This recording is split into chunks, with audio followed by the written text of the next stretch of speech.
Mainit na pagbati sa inyong lahat.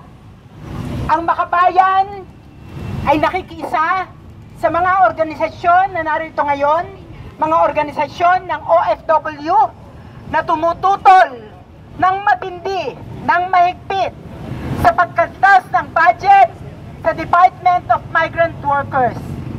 Mula mahigit 6 billion na pisong budget noong 2024, sa 2025 po, gagawin na lang na mahigit 4 na bilyon.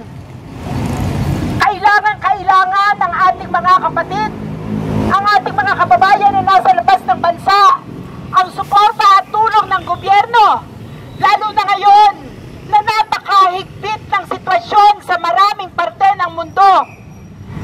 Sa Middle East, alam natin na mayroong giyera. Ang Israel ginigera mga Palestino sa Gaza.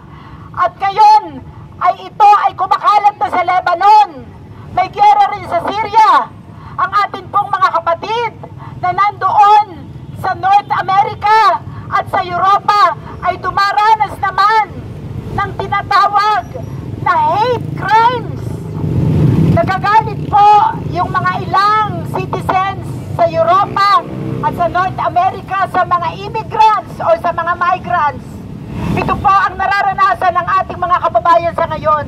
Kaya kailangan ang suporta at proteksyon ng ating gobyerno. Pero ano ang ginawa? Kinaltasan pa ng budget. Kahit po ang OWA, kinaltasan ng budget. Yung pong workers protection sa ilalim ng OWA, tumaas lamang, wala pang 1%, 0.9% lamang ang itinaas. Anong klaseng gobyerno na ito?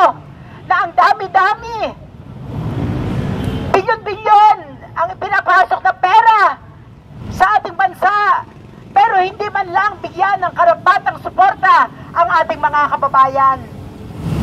Kaya ang mga naririto po na mga kamag-anak ng mga OFWs ay mariin na nananawagan para sa serbisyo, para sa proteksyon, para sa pagpapataas ng sahod at kita nila, at ganun din yung kanilang mga pamilya na ngayon ay dumaranas ng matinding kahirapan.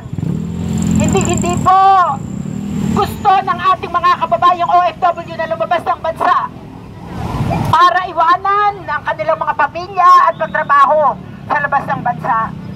Mahal po nila ang kanilang mga pamilya, pero dahil sa matinding kahirapan dito sa ating bansa, kung saan hanggang ngayon ay pinagtatakpan ng ating gobyerno ang kahirapang yan at niloloko pa tayo, hindi nasusolusyonan. At hanggat nandyan ang mga patakaran ni Marcos na gumaganansya lang ang malalaking negosyante at ang mga dayuhan, hindi magkakaroon ang kaalwanan ang buhay ng mga ordinaryong Pilipino.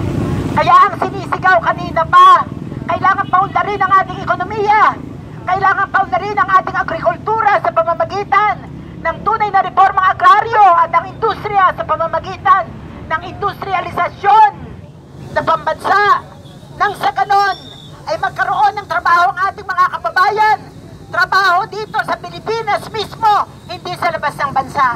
Kaya mga kasama, mas paigtingin pa natin ang ating panawagan, makaabot doon sa Malacanang, hindi lamang dito sa Kongreso at sa Senado ang kahilingan ng mga manggagawa.